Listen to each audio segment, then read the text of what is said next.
और एक बहुत बड़ी खबर हमको मिल रही है, यूपी पुलिस को अतीक अहमद ने धमकी दी है। बड़ी खबर मिल रही है, अतीक अहमद ने कहा कि जिंदा रहा तो बदला लूंगा। अतीक अहमद, मेरा घर उजड़ गया, बर्बाद हो गया, जिंदा रहा तो बदला लूंगा। बहुत बड़ी खबर है, रस्सी जल गई, बल नहीं गया है। माफिया अतीक अहमद की पुलिस को धमकी, हमारे सूत्र बता रहे हैं कि जिंदा रहा तो बदला लूंगा। मेरा घर उजड़ गया, रस्सी जल गई, लेकिन बल नहीं गया अतीक अहमद का। सोचिए, मेरा घर उजड़ गया, बर्बाद हो गया। असद का रोल पूछने पर दरअसल भड़क गया अतीक अहमद। अतीक बोला, मारने के बाद रोल क्यों पूछते हो? मतलब असद की भूमिका को लेकर सवाल पूछा था। अतीक अहमद भड़क गया, पुलिस को धमकी दी है, जिंदा रहा तो बदला लूंगा, जिंदा रहा तो बदला लूंगा। और मेरा घर उजड़ गया, बर्बाद हो गया। अतीक अहमद, असद का रोल पूछने पर भड़क गया अतीक अहमद। बड़ी खबर है, पुलिस को धमका रहा है अतीक अहमद। सोचिए, इसकी अकड़ नहीं गई है अभी, रगड़ दिया। ये खुद कह रहा मुझे रगड़ दिया, लेकिन इसकी अकड़ अभी तक नहीं गई है संभवतः। और यूपी पुलिस को धमकी दे रहा है, जिंदा रहा तो बदला लूंगा। लेकिन बात ना आज योगी आदित्यनाथ की करनी बहुत जरूरी है। आज बात योगी मॉडल की बहुत जरूरी है। आपको बताते हैं, आप जानते होंगे, प्रभु श्री राम ने बाली वध के बाद सुग्रीव से संवाद में क्या कहा था कि संसार में ना एक सन्यासी से अच्छा राजा कोई नहीं हो सकता। ऐसा सन्यासी जिसे ना सत्ता का लालच हो, ना सिंहासन की चाह हो, जिसके लिए ना कोई अपना हो ना पराया हो, जिसके लिए प्रजा पुत्र समान हो, जो ना तो राजधर्म में भेदभाव करे ना राजदंड में। ये एक आदर्श राजा के गुण हैं। लेकिन याद कीजिए, जब एक सन्यासी, एक महंत योगी को यूपी का मुख्यमंत्री बनाया गया था, तो उनके खिलाफ क्या क्या नहीं कहा गया। कहा गया कट्टर महंत कैसे सरकार चलाएगा, योगी को तो सरकार चलाने का अनुभव भी नहीं है, योगी तो नौसिखिया है, एक साधु सन्यासी सरकार कैसे चलाएगा, वो चलाएगा तो यूपी गड्ढे में चला जाएगा। ये सब कहा गया था।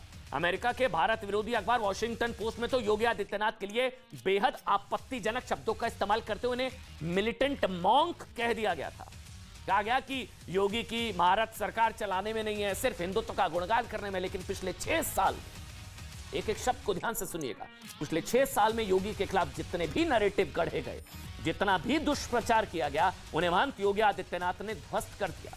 जो सवाल उठते थे कि एक मॉन्क, एक साधु, एक सन्यासी कैसे सत्ता चलाएगा, योगी ने ऐसे सवाल उठाने वाले सभी लोगों का मुंह बंद कर दिया। और आज योगी हर एक मोर्चे पर कामयाब, और उनके मॉडल की चर्चा पूरी दुनिया में हो रही है।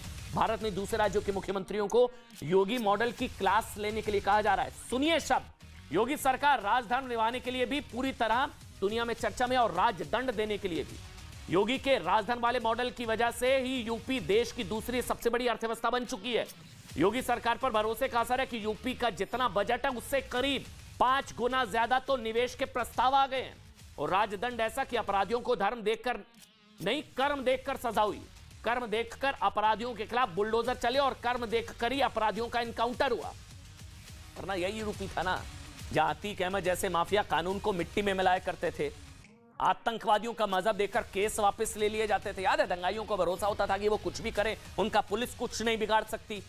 अपराधियों और दंगाई कानून व्यवस्था से लेकर व्यवस्था तक को मिट्टी में मिलाते थे।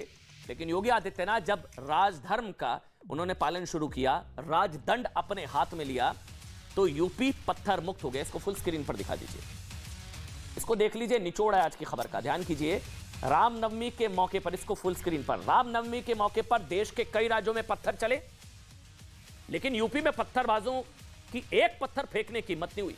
योगी सरकार के आने से पहले यूपी दंगा प्रदेश के नाम से कुख्यात था, लेकिन योगी राज में एक भी दंगा नहीं हुआ।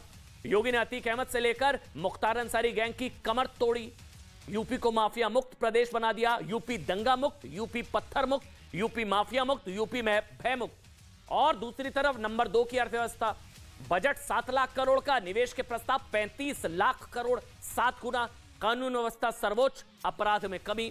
योगी मॉडल देश में कब, यही सवाल आपके लिए छोड़े जा रहे हैं। योगी मॉडल देश में कब? छोटा सा ब्रेक, तुरंत हाजिर होंगे। छोटा सा ब्रेक ले रहे हैं।